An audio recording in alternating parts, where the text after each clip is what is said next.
And we are back. Hope you enjoyed those duct tapes, them clips of times gone by. Naranja. That's what I have to say about that. And with that, all of our videos have been concluded. All of our maps have been selected from our players, and we are gonna get ready for our grand finales. Oh yeah, we are getting ready. Our players have already finished up their vetoes. As a reminder, it is a best of 5 grand finals, just letting them all know. And a bit of a PvT. It's been a while since we've seen ArT go up against a titan of a Terran like this. I was quickly looking at some of the statistics from previous tournaments, and usually KeeN, he's gone up against Trigger, gone up against Geralt. He's actually avoided ArT for the most part.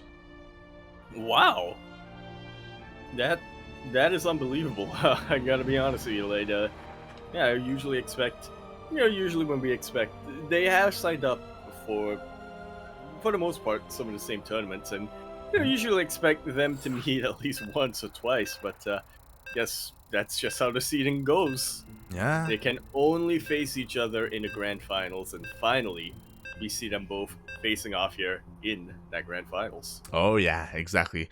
If people want some statistics here, a bit of a fun fact, both of these players have 2 STC wins under their belts. They've both won 2 of them in total. Ooh, tiebreaker. Yeah. Who's won the most? Is it still ByuN? Yeah, ByuN is still 1-3. Despite, despite taking a long hiatus. Yeah. So basically, whoever wins here will be tied with ByuN for most Sparkling Tuna Cup championships. That's where we see ByuN come back to defend his title. True. It's like, wait, GSL? Nah, mate. Anyway, we're going to be kicking off our grand finals here on 2000's Atmosphere. LE. Right in the bottom left-hand corner of the map, swinging all the way in the bottom left-hand corner, we of course have a pink Protoss player coming out from the land of Poland. He's our pink Polish Protoss player from Poland. Going to be representing Genesis Gaming, the Lions. They call themselves. I don't think they call themselves that. He is ArT.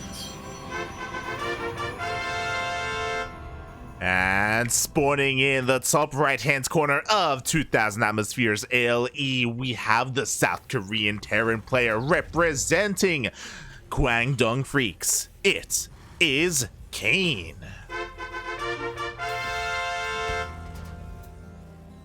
I just thought of something really dumb, like. What did you think of? What if we had a merger Uh-huh. of Team Super and Freaks? Uh-huh. So we get Team Super Freaks. Oh, that would actually be amazing. Yeah. The Super Freaks? That'd be beautiful. Yeah, boy. I don't know if they'd get sued from the song, which we would have to play at the intro of every single player. Every time, yeah. Oh my god. Yeah. That'd be amazing. That'd be amazing. It's not from the 2000s, but I would veto any song from the 2000s to play it on this map as well. if they succeed. If that happens, Yeah, like this happens every now and then, but I always get so nostalgic whenever you talk about like player intro songs. Like, for those wondering, back before Twitch had the DMCA, like auto mute VODs and stuff like that, they used to be a little bit more lenient with that sort of thing, and not even just on our channel, but even like in Pro League and other Twitch it was channels. a very big thing on Pro League. Yeah, like every now and then a player would use the song to kind of signal to the fans how they were feeling. Yeah. You're not wrong about that one. There used to be some very emo Korean players that played Linkin Park and stuff like that. Oh god, but yeah, like we used to do that as well on this channel back in the day. Like it was a lot of fun. So remember when Maru played a revenge song after Rogue got BM'd or something? Oh god. It was a great little layer that you could add to the spectacle that was Pro League. But here we are in the grand finals, of course, and we had a little bit of cheekiness from ArT. I don't know if you noticed, but with that scouting probe, he was able to throw down this pylon and forced a little bit of a delay and forced, you know, buildings to maneuver around to get that add-on up. Yeah, it, you know, just messes with SimCity a little bit here, as well as the timings as well. You know, anything you can do to really slow down KeeN specifically is definitely going to help out. As we were mentioning when we were casting him before, he is a Terran player who loves to be active in this matchup. He really does, and you know, we see his build disrupted a little bit. Meanwhile, KeeN was actually unable to scout the opener for ArT. His Reaper was doing his best to get into the main base, but due to ArT's insane adept micro, he was able to deny that. So now KeeN is a little bit in the dark. Does have some Widow Mines out, but they're not hidden in position to deny the Oracle. Up. But they do see the Oracle a little too late, unfortunately. Thankfully for KeeN, he is.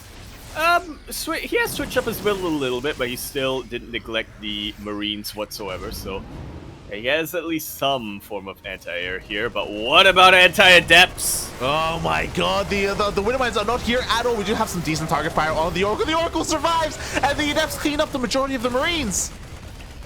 Absolutely messy start right now for KeeN.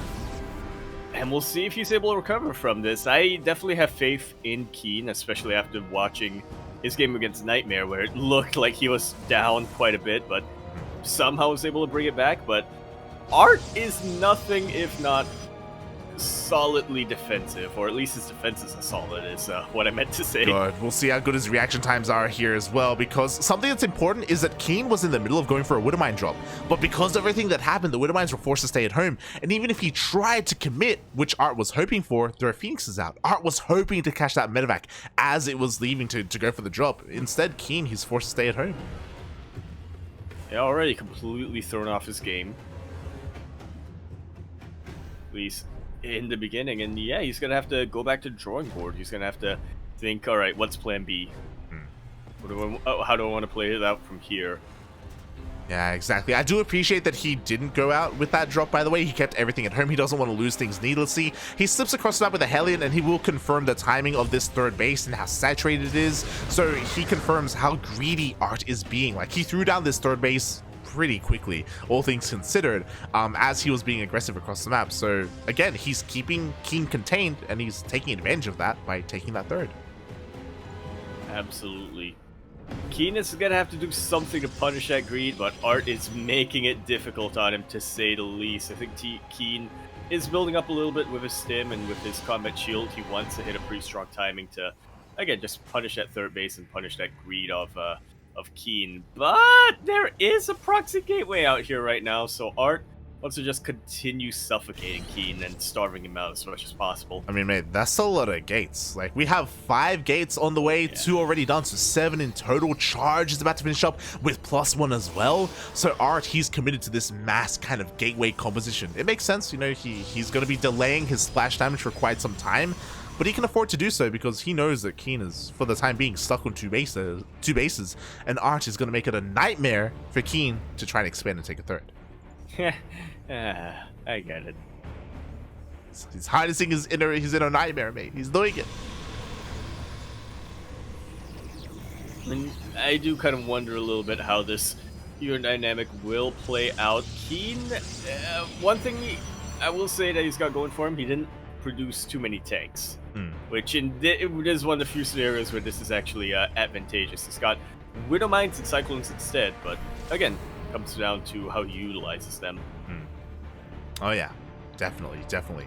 As ArT moves out, confirms the army, confirms, hey, you still don't have a third, so I'm gonna just chill, stay back home, take my additional gases as well, so he's not going to all in on mass charge lot or anything like that. He is going to tech up and take another base, and again, he won't really pull the trigger, at least until KeeN moves first and tries to expand. Yeah, I get it. No. God damn it, yeah. What's left? How do you slip Geralt into that? How do you? You just did. Oh god. Aha. But yeah, KeeN doing what I want to say KeeN does best, and he is just focusing on, you know, trying to stay solid on 3 bases. You can get away with staying on 3 bases for a little while as a Terran player. Nice snipe on that Oracle. And I said you can get away with being on 3 bases for a little while as a Terran player, but not if your Protoss opponent is already pushing out like this. This is actually a real good use of the choke point, though, for KeeN. That Archon cannot get in position to throw down its splash damage.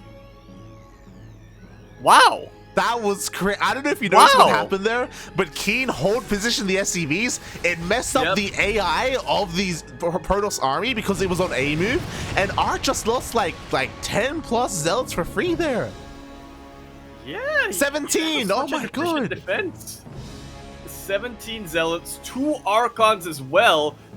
Again, some of those Archons weren't even getting their splash damage while he's in. And 9 SCVs total this entire game, so that's including the handful that he lost earlier on.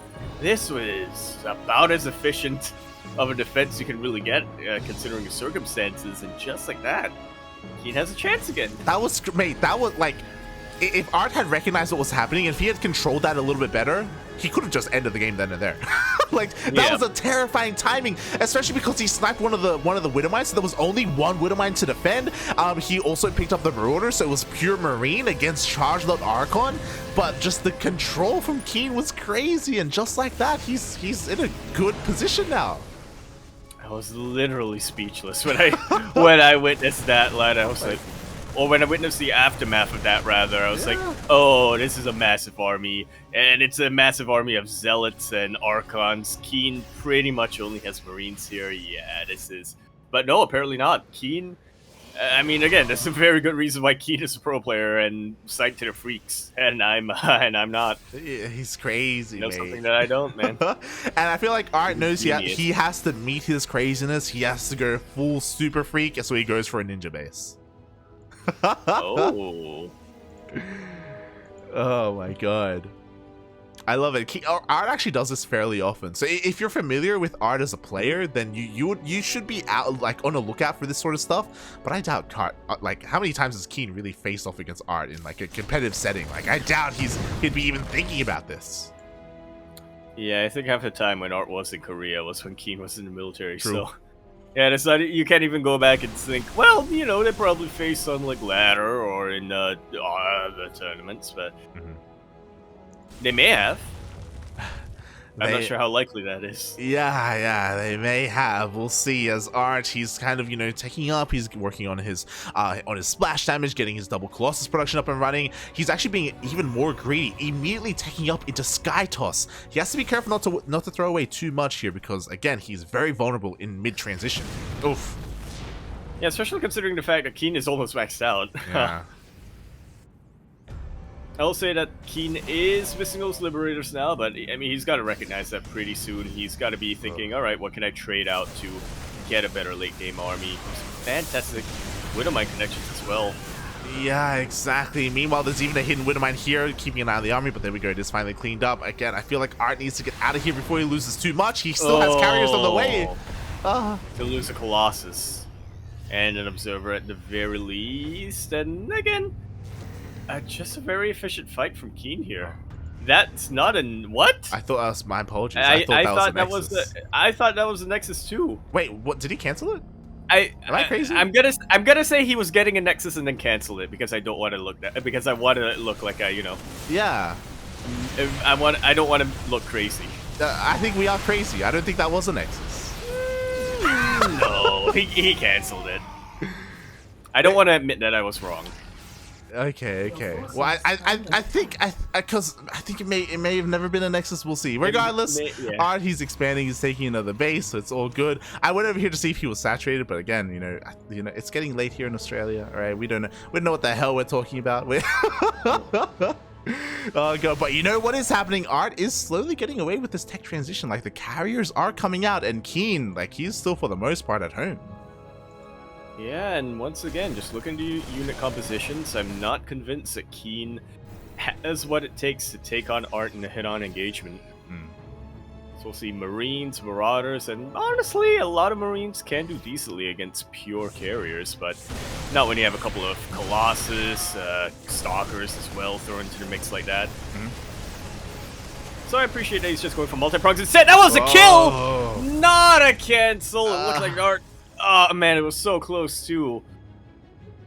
Feels bad, man. As you said, like, his army was nearby as well. ArT, I'm sure, was hoping to hold on to that 5th base, but no, it goes down immediately. Meanwhile, we did have a pretty important scan here in the main base. KeeN recognizes the switch into carriers. He is now fully aware, and he is switching up into much more of a turtle style. Oh my god, that's a lot of CCs. Oh my god.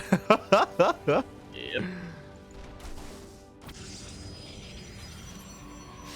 Well, despite the turtle style, I'm confident that KeeN will still be, trying to harass ArT as much as possible. Again, like you were saying, you can't allow the Protoss player to get away with a tech switch like this. Yeah.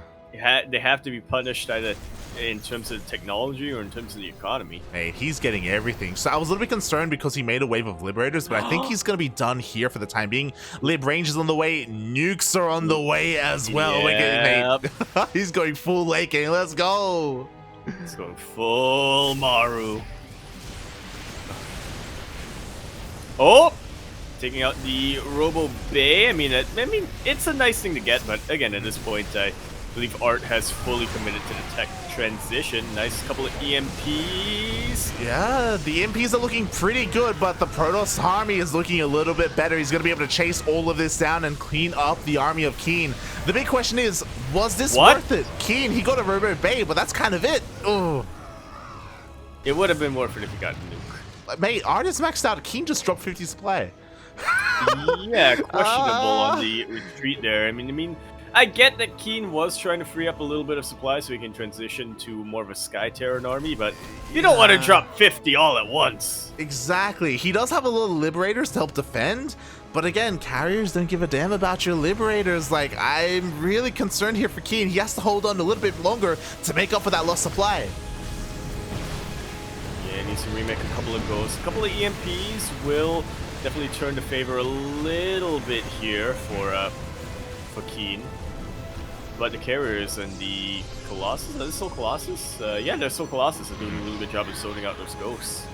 Yeah, exactly. I mean, so far, KeeN is doing a great job at just keeping up with the rotations of ArT, continuing to siege, unsiege his Liberators, maneuver his army. ArT can't really find a way in, and KeeN, thankfully, has bought enough time. He has made up for that loss in supply he had earlier, but can he keep keeping up with this army?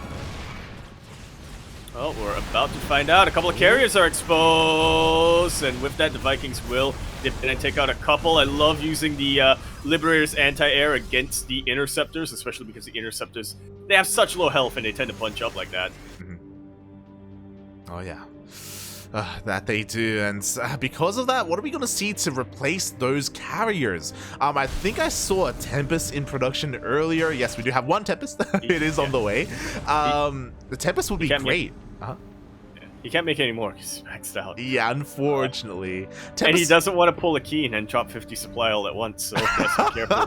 He has to be even more careful. Only KeeN can pull a KeeN, okay? Only it's a scary thing to do. Oh god, but Tempest would be amazing when it comes to zoning out the army and taking out the Liberators, but he's still not quite there yet.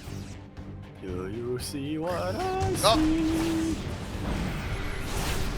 Blink DTs? Blink DTs are coming in. The planetary fortresses are going to help out a ton in that, though, as well as the missile turrets. We're also getting high-sec auto tracking on the way, so these planetary fortresses are going to be even more threatening or even more intimidating to take on. But we see Corvid reactors coming in. KeeN has recognized that a couple of anti-armor missiles will definitely help him out in the engagements, but also we're seeing the nuke come down. We do see more nukes on the way. We'll see if we can have one land here at some point for KeeN. Maybe even like sneak a ghost out to try and land one in a mineral line, or just zone out the army. At the same time, we have a little bit of harassment here. Again, KeeN recognizes, hey, I'm maxed out. I gotta do something with my army. Yeah, a little bit of harass here and there. He can't get as many Ravens as he would like to because he made a couple of too much of some kind of unit. I'm not sure if it was Vikings, Liberators. Maybe it's Medivacs, actually. Got a lot of medevacs out right now and not too much bio. Yeah, I mean, it's kind of a hard kind of composition to balance here as, every single time ArT tries to dip in, he almost loses another carrier. Again, switching into all those Tempests, it's a slow process to really get going. So ArT still doesn't have the most ideal Protoss army. Well, we are in a slow and steady TvP. Both players just trying to be as tactical about this as possible. Yeah, exactly. He has to be so careful not to lose the carriers. Loses one immediately. But where he loses a carrier, he also gains a Raven. Not before the Raven could land in anti-armor, but I mean, there's just no position that KeeN can follow that up with for now. So yeah, decent pick-off, I would say, here for ArT. Oh yeah. So far so good, I guess. I'm a little bit worried because, again, this army is very immobile, and we can see KeeN looking to try and take advantage of that. We see a little bit of a hit squad moving out towards the top left. KeeN taking another base, which is honestly pretty important. Like, it's pretty difficult for a Terran player in this position to expand, because you don't have any, like, missile turrets or defensive position, but he's gonna be able to sneak one out. I will say something KeeN is not lacking in is the sensor towers. He has so much vision out here right now. Little bit vulnerable in the top left-hand side, but, you know, then again, that is where he just expanded, so. Yeah, and ArT has no idea. He doesn't see that the base has been taken to the top left, and I guess maybe he doesn't care because he's expanding towards the bottom right, but this is pretty significant here for KeeN. Like, getting a free base up like this, it means he's going to be able to trade a little bit more freely. He's going to have a little bit more longevity against the more high-tech army of our Protoss. He'll care when the nuke lands. I'm gonna say, oh, nice bit of dead air here that KeeN can utilize. Takes out a couple of Tempests, a couple of carriers as well. A very nice and efficient trade. The rest of the army, the ground army, unfortunately not really there to back him up. He's even throwing away a couple of his SCVs now because he knows he can afford to. KeeN, I mean. Yeah, exactly. It's all about the mules at this point. Like, Nuke! KeeN had a great trade there. Oh my god, no! Yaku? Did we get the... I don't think it's me. No! Not like this. Just as a nuke's about to land too. ArT, please. I hope everything is okay. Oh god. As we have a little bit of latency there, but okay, we are diving back into this game. The nuke, by the way, is on top of the army. I'm staring at this Dreadnought. Oh, the ghost is pretty close to being taken out, but it's not gonna get taken out. The nuke will land. Not right in the center of that army, but enough to take out those stalkers and really make sure that, you know, ArT doesn't have as much anti-air as he would like. And it still chipped away at the shields, the rest of the army as well. Yeah, exactly. Meanwhile, at the same time, KeeN, he is actually breaking through towards the top left, taking out one of those nexuses. At the same time, it looks like ArT is going to be able to break through towards this nexus, towards this planetary, but the reinforcements of Vikings are going to be a little bit too much here, and there's not enough to protect the Sky Toss. I just love that we saw it here. If I'm being honest with you, and with that, KeeN is starting to take the fights, and he is starting to just run full steam ahead when it comes to the army count and the fights and the economy as well, now that ArT has lost the bases there. KeeN has lost a lot of SCVs, but we're at the point where the Terran player can kind of afford to rely on mules more than SCVs. Yeah, and we're never at a point where a Protoss player can afford to lose an army like that. Like, he just doesn't have the bank, he doesn't have the production to replenish everything. He's trying to rebuild the carriers and the immortals. I think I like to switch into ground toss because he respects the sheer amount of Vikings that there are. So he's like, I can't reclaim control of the air. I just can't do it. But he's not set up to transition into ground toss right now. Like, he is down 70 plus supply. Oh, there's a couple more EMPs. Another nuke is being produced, by the way. And yeah, this is the freshest mining base of ArT right now. He's trying to get another base up in the bottom right-hand side, but it's not done just yet. Will defend his mining bases, though. He will just barely be able to force KeeN back, but look at the reinforcements here from KeeN. Look at his army, the EMP potential, the Liberators, the Vikings.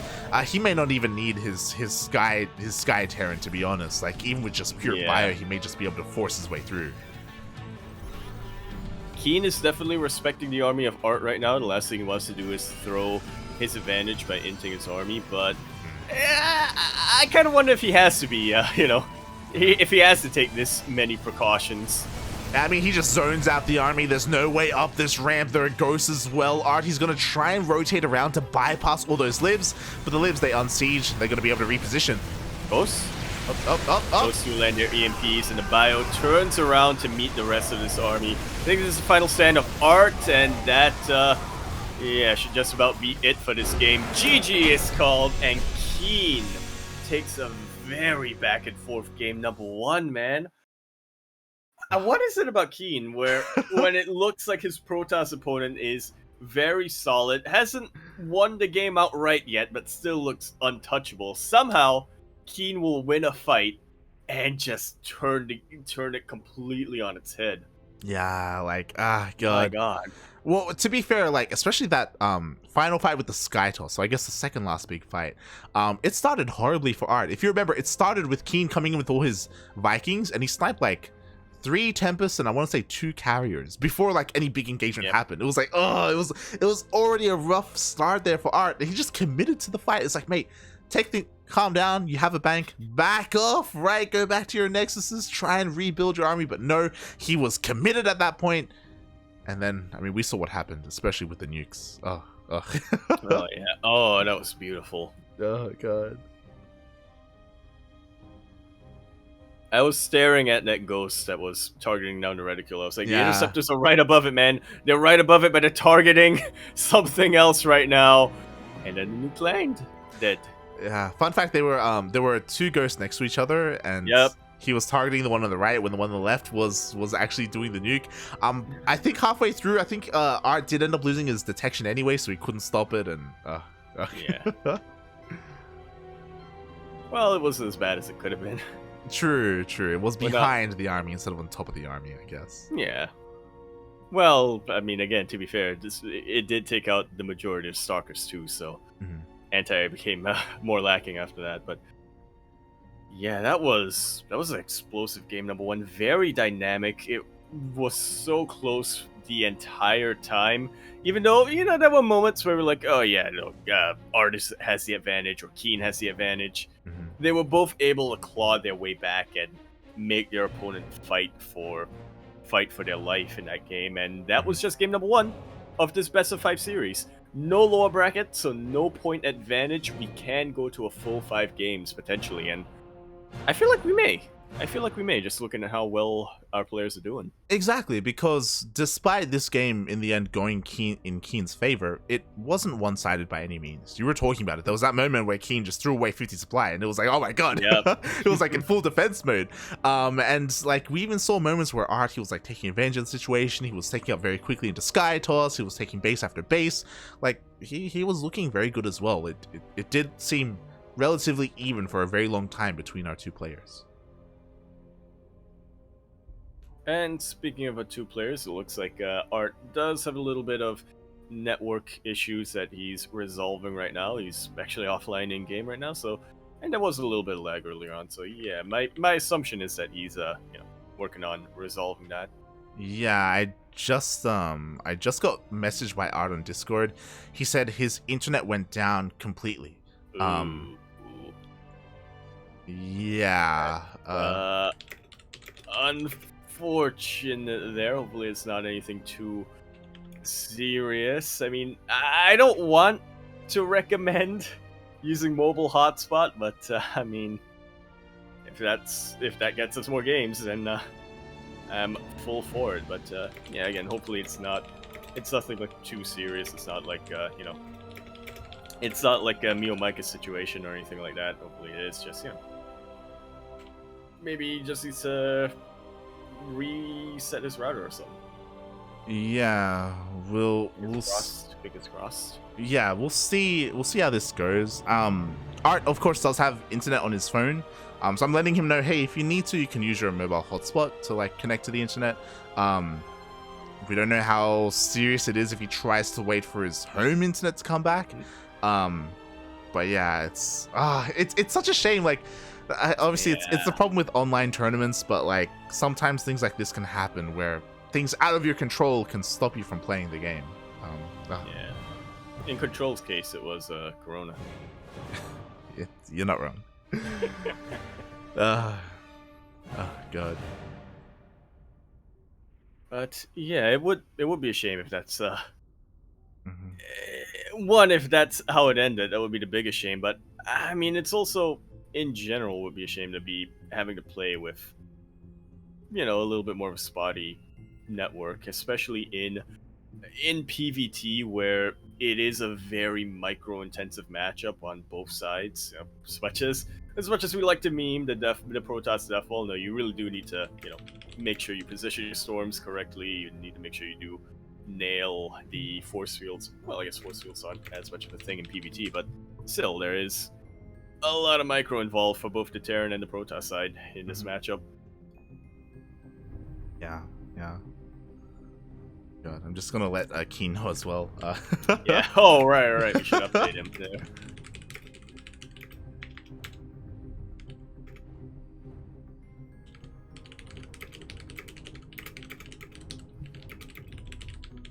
But yeah, I guess in the meantime, thank you very much, Jesse Red XX. Hope that's how it's pronounced. I hope it's not like Jesse Red, something like that. For that sub with Prime 1 month in a row. Quack. Thank you so much, Jesse, for the support. Oh god, again, just to update everyone, ArT has he's considered using his mobile hotspot, but unfortunately his mobile internet isn't very fast, and it seems like he's tried it before and it isn't really possible, so he's just hoping hoping things resolve themselves, so he can get back into the game. I guess it's one of those things where, depending on your provider, right? Some of them are more reliable than others in that regard when it comes to hotspot. Yeah, or just like internet speeds in general, right? Like, yeah, definitely. Yeah. Oh boy. So everyone, give cross your Ethernet cables for ArT, because you were talking about it. It would be a real shame if he had to forfeit here because of his internet. Like, just because, again, like, even though he lost game 1, like, it was such a good game. Like, it was so good. Like, And thinking back, we were mentioning a couple of like maybe positional mistakes there for ArT, a couple of micro mistakes. I wouldn't be surprised if that was the network connectivity issues having a part in that. So even despite, being at a bit of a disadvantage there, he was still putting up one hell of a fight. And yeah, I mean, I just, I have to wonder how much even closer games would be if, if you didn't have those issues. Yeah, exactly. I think, regardless of the outcome of whether he can continue to participate or not, I hope everyone can again appreciate what we were able to see from game 1 and recognize that, like, hey, ArT, like I was impressed. I was worried that we were going to see like more of a one-sided, like Korean dominant finals. That's sometimes what we have here when KeeN or Beyond make it to the finals, or even Nightmare. But yeah, I was very impressed with how ArT was able to hold his own. And I do think that if we are able to get a best of 5 out of them, I would be shocked if it's one-sided. I would be shocked if it's a 3-0 from either end. Well, I think it could be a 3-0 from either end, but the games themselves would, go the distance. They would be decently long and have a lot of back and forth involved. But yeah, I'm kind of with you, where I wouldn't be surprised if this went all the way to the ace match. Or at the very least was a 3-1 in either player's favor.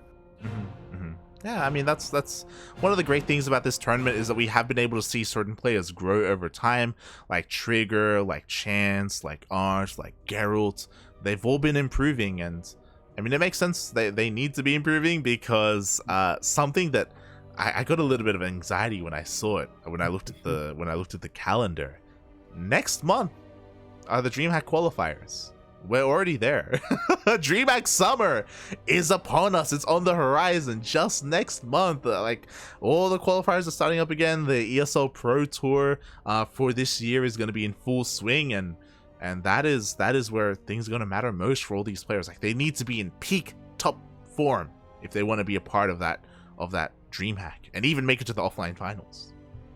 I'm getting flashbacks now, covering every single DreamHack, going a week with like 6 hours of sleep. But yeah, it's always still a treat to cover all the DreamHack qualifiers as well as the main events themselves. They're definitely something, especially when we see a pretty mass conversions of a lot of players who, as you were mentioning, are players who we have kept our eyes on for a while, and we want to see them go the distance in a big premier tournament. Mm-hmm. Yeah, definitely. And as intimidating as the calendar looks right now, like I gotta say, I'm confident that it will be whatchamacallit. It won't be as condensed as the previous year, as last year. I mean, we've been doing this for 2 years already. Year 3, let's go. This is it. Let's go. The final stretch, potentially, depending on what happens afterwards, right? Yeah, it's pretty well spread out. So yeah, the DreamHack qualifiers are going to be upon us this season. Are we going to actually do the European qualifiers for once? Well, we'll see. Oh god. But yeah, exciting times are coming with DreamHack. And we even have some confirmation that there are some players who have already decided, hey, I'm gonna try and go to the open bracket for like DreamHack Valencia. I think Patty Mac tweeted that he was going. That's pretty. Oh man, it's been so long since we had an offline open bracket, man. Dude, that was So every now and then you would see a bit of a wild card really go the distance in these open qualifiers, especially more some of the more regional talents. I know DreamHack Leipzig. Whenever we had DreamHack Leipzig, the German players came out in full force. That's where Hero Marine got his start, wasn't it? He played years ago. He played in one of the Leipzig open brackets, and then just went the entire way.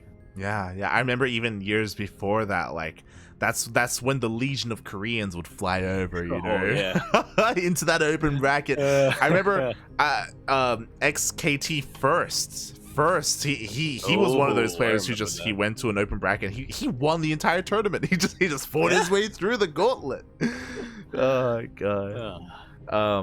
I remember a lot of the Axiom players would rely on the open bracket as well to make it through, and obviously it's like, again, it's an endurance test because you have to play so many more games, but the opportunity is there, and yeah, people want to be a part of it.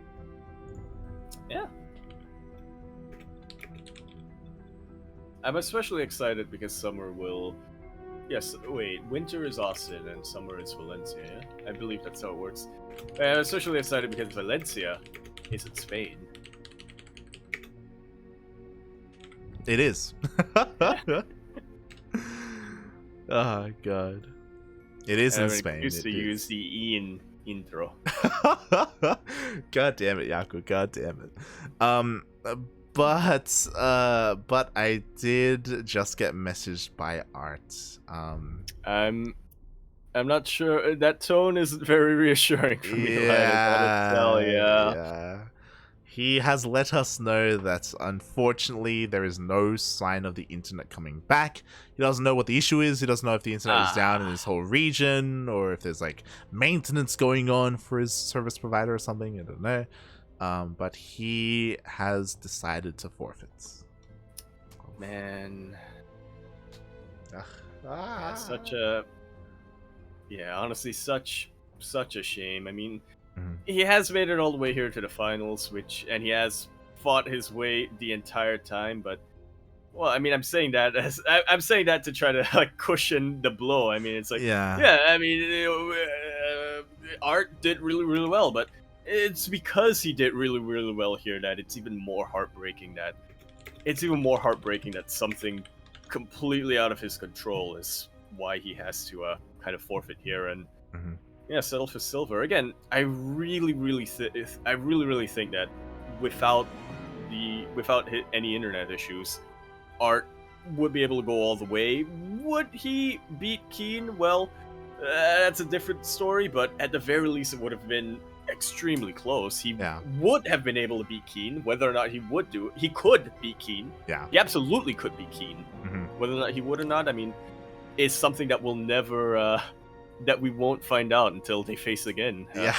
And who knows how long that's going to be. Yeah, what I can say for certainty is that it would have been an amazing series. I think we would have had a lot of fun with it. It would have been insane. It would have been epic. Yeah. I doubt that would have been the last nuke we would have seen this series as well. Oh yeah. Oh god. So yeah, my apologies to everyone in the chat as well. I know we all wanted to tune into the finals, but due to circumstances outside of everyone's control, ArT, he just doesn't have internet. He will have to bow out. Yeah.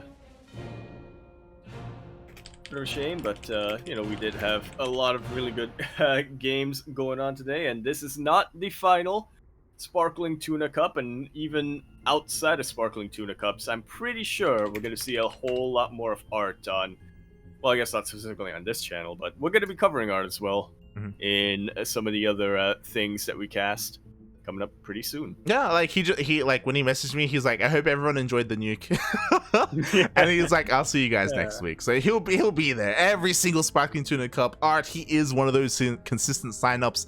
He'll be there this time with internet, and he'll be looking to get that first place trophy that he's being deprived of. Only 2 players right now who have 3 Sparkling Tuna Cup championships.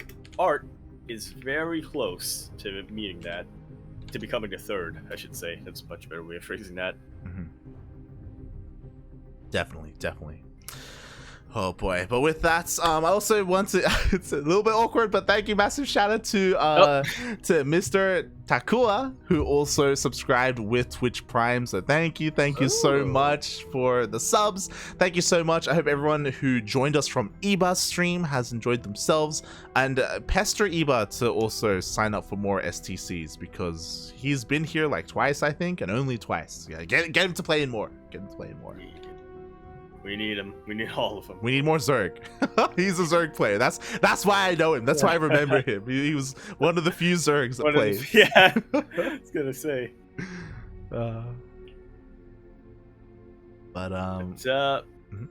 Yeah, I mean, I guess I would once again reiterate, yeah, we will be back here next week as well with Sparkling Tuna Cup, but you don't have to wait that long for our next broadcast. On Friday, 2 days from now, we will be having another one of our amateur events that we organized, the Master Swan Open this week. That is our open tournament, or, well, I say open tournament, but it's a non-region lock tournament.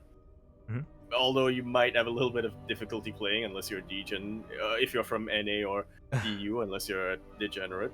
But it is open for anyone from 0 MMR to 4.9k MMR. However, there is a game limit that you will have to meet. I'll let Light elaborate on that eventually. And yeah, we hope to see you guys around there. If you're thinking, man, I was really hyped from today's games, but I don't know, I don't want to play against like Demi or KeeN or ArT or whatnot. Well, that's just one open. Yeah. Good kind of place for an amateur like you and I. Exactly. Well, let's be real, more of an amateur like you. I'm like way below that. Every single Friday we host tournaments basically for the community, for players who aren't GM, who aren't Masters 1, who aren't the best of the best, just to kind of bring everyone together and to motivate people to improve and ladder and play the game, play StarCraft. So yes, that is going to be Masters 1 Open this Friday. Otherwise, if you're interested in just professional casting, then that will be this weekend with Sentimiento Latino, ESL Open Cup Asia, the group, I believe Group A of Who is the Amateur King, the GP tournament. So we have Vindictus group. Yeah, Vindictus group. So plenty of Korean, American, Latin American StarCraft available to you over the weekend. So be sure to follow the channel. We have plenty of StarCraft here, and thank you so much for tuning in. Again, we apologize for the like anticlimactic finals. At least we got one game. It was very climactic in that game one. Yeah. Let's be real, but yeah, after that, yeah, it's just unfortunate. It is, and hopefully we get a rematch between ArT and KeeN. We were robbed of their best of 5, so hopefully we're able to get it in a future week, in a future edition. Yo, maybe a little early here, Light. But I think I know what match I want to see in this year's Ducklings Showdown. Maybe a little early, but you know. We'll think about it. If it never happens, we may have to host a show match at the end of the year. It's possible. But thank you so much, everyone, for tuning in. Yaku, where can people find more of you? Microsoft Word. Fun fact: I was supposed to do my essay today, and I put that off. Why? I'll do it. I'll get it done in time. Yeah. But yes, outside of that, ! Discord in the chat is probably the best way if you want to reach me for some reason, and you know, help me procrastinate even more. Give me an excuse to procrastinate. But yeah, also twitter.com at Empore Yakuzaku, ! No wait, no exclamation mark. Twitch.tv/Yakuzaku1. I don't want to give anybody false hope, but I should be streaming like 1 week or 2 weeks from now. It will be a bit of a special stream though. It'll eventually go back to the StarCraft streams, but there is something else I have planned first. Oh. And other than that, buy my shirts. Where can we find you, Light_VIP on Twitch and Twitter. I will be streaming tomorrow some StarCraft ladder sessions, so if you're interested in that, then you can follow me there. But if you just want our StarCraft casting, that's here on the Cranky Ducklings. We're on Twitter, we're on Facebook, we're on Instagram. We have our YouTube channel where we upload all of our VODs, so if you enjoy our casting and if you're like, hey, I want to tune into more of what they have, mate, our YouTube channel is full of some wonderful StarCraft games, whether it's players like Hero or Dark or Zest, True, anyone and everyone. It's all there on our YouTube channel. We've been casting a lot over the past couple of years, and it's all archived there. If you're interested, something excited about. Pretty soon, we're gonna have the GP Amateur King. Who is Amateur King VODs up there? Exactly. You're gonna want to catch those games. Yes, we upload VODs every single day to our YouTube channel, so you can be caught up to date with all of our goings-ons. Meanwhile, stick around, because we are going to give a raid to some other StarCraft streamer. I don't see too many people streaming at the moment. It's a little bit early. Usually our tournament lasts like an hour longer because of the best of 5, and then we are able to raid maybe some Europeans, but it looks like there aren't too many people online at the moment. I'm looking at Wardy for Olima League though. You should raid Eba. He's offline. So stick around and give some love to Wardy. We'll give him a cheeky raid. He's casting Olima League over on his channel, so make sure you head on over and give him some love. Yeah. Once again, yeah. Especially since it is an Olima League, I would say. Oh yeah. I'm not used to it being on Wednesdays, but yeah, in a way we kind of consider Sparkling Tuna Cup to be a bit of a descendant of Olima League. You know, we definitely took a ton of inspiration from the tournament and from Ollie herself. So yeah, definitely fitting that's who we end up rating. Let's give them plenty of love. And with that, thank you so much, everyone, for tuning in. We will see you guys in 2 days with Master Swan Open. Bye. Ciao. Bella.